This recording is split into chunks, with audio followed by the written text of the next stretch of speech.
જય શ્રી કૃષ્ણ મિત્રો, રાધે રાધે. સ્વાગત છે તમારું એક નવા જ વિડીયોમાં. તો આવી ગયા છીએ તમારા માટે એક નવો જ વિડીયો લઈને. વિડીયો ગમે તો લાઇક કરજો, શેર કરજો.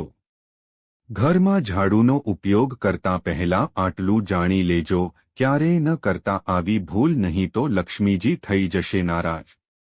સાવરણી સાથે જોડાયેલી કેટલીક ભૂલો માત્ર પ્રગતિમાં અવરોધ જ નથી કરતી, પણ મુશ્કેલીઓ એ બમણી કરે છે. એવામાં જ્યોતિષ શાસ્ત્રમાં સાવરણી રાખવાના ખાસ નિયમો આપવામાં આવ્યા છે. સાવરણીને દેવી લક્ષ્મીનું પ્રતીક માનવામાં આવે છે. ઘરમાં સાવરણીનો અનાદર થાય તો માં લક્ષ્મીની કૃપા ઘરમાંથી ચાલી જાય. જ્યોતિષ શાસ્ત્રમાં સાવરણી રાખવાના નિયમ જણાવવામાં આવ્યા છે. ઘરમાં રાખેલી દરેક વસ્તુ પોતાનો પ્રભાવ છોડે છે. તે અસરો સકારાત્મક અથવા નકારાત્મક કંઈ પણ હોઈ શકે છે. દરેક વ્યક્તિ ઈચ્છે છે કે તેના ઘરમાં માં લક્ષ્મીનો વાસ હોય, ઘર સંપત્તિથી ભરપૂર રહે, પરંતુ ઘણી વખત વ્યક્તિ દરેક વસ્તુનું ધ્યાન રાખવા છતાં ઈચ્છે છે તે પ્રાપ્ત કરી શકતો નથી.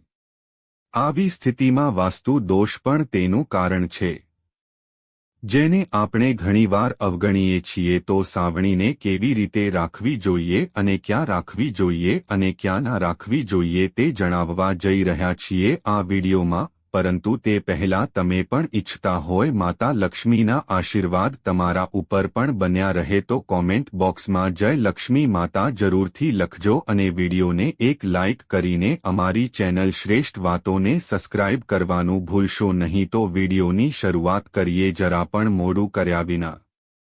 આપણા હિન્દુ ધર્મમાં સાવરણીને દેવી લક્ષ્મીનું પ્રતીક માનવામાં આવે છે અને એ સાથે જ એવું માનવામાં આવે છે કે જે ઘરમાં સાવરણીનો અનાદર થાય છે ત્યાં દેવી લક્ષ્મી પણ નારાજ થઈ જાય છે.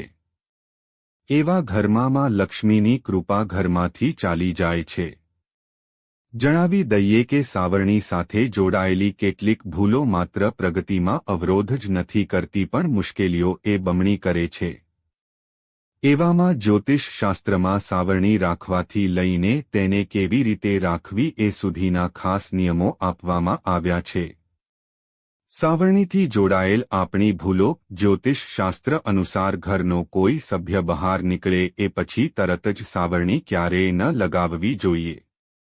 આમ કરવાથી ઘરની બહાર જતી એ વ્યક્તિને પોતાના કામમાં સફળતા મળતી નથી. જ્યોતિષ શાસ્ત્ર અનુસાર સાવરણીનું કામ થઈ ગયા પછી તેને એવી જગ્યાએ રાખો જ્યાં તેને અન્ય લોકો જોઈ ન શકે. સાવરણી બધા જુએ તે સારું નથી માનવામાં આવતું. આમ કરવાથી ઓફિસ કે ઘરની સકારાત્મક ઉર્જા દૂર થાય છે. એટલા માટે સાવરણીને ખુલ્લામાં ન રાખવી જોઈએ. જ્યોતિષ શાસ્ત્ર અનુસાર જો સાવરણી તૂટી ગઈ હોય તો તેને તરત જ ઘરની બહાર કાઢી નાખવી જોઈએ, નહીં તો ઘરમાં વાસ્તુદોષ દેખાય છે. તૂટેલી સાવરણી ઘરમાં રાખવાથી અનેક પ્રકારની આફતો આવે છે અને વ્યક્તિ હંમેશા મુશ્કેલીઓથી ઘેરાયેલો રહે છે. જ્યોતિષ શાસ્ત્ર અનુસાર ઘરમાં સાવરણી માર્યા પછી તેને ક્યારે ઊભી ન રાખવી જોઈએ. તેને અશુભ માનવામાં આવે છે. સાવરણી ઊભી રાખવાથી ઘરમાં ધનની ઉણપ રહે છે, તેથી તેને હંમેશા જમીન પર જ રાખો. આ સાથે જ ઘરની પશ્ચિમ દિશામાં સાવરણી રાખવી શુભ માનવામાં આવે છે.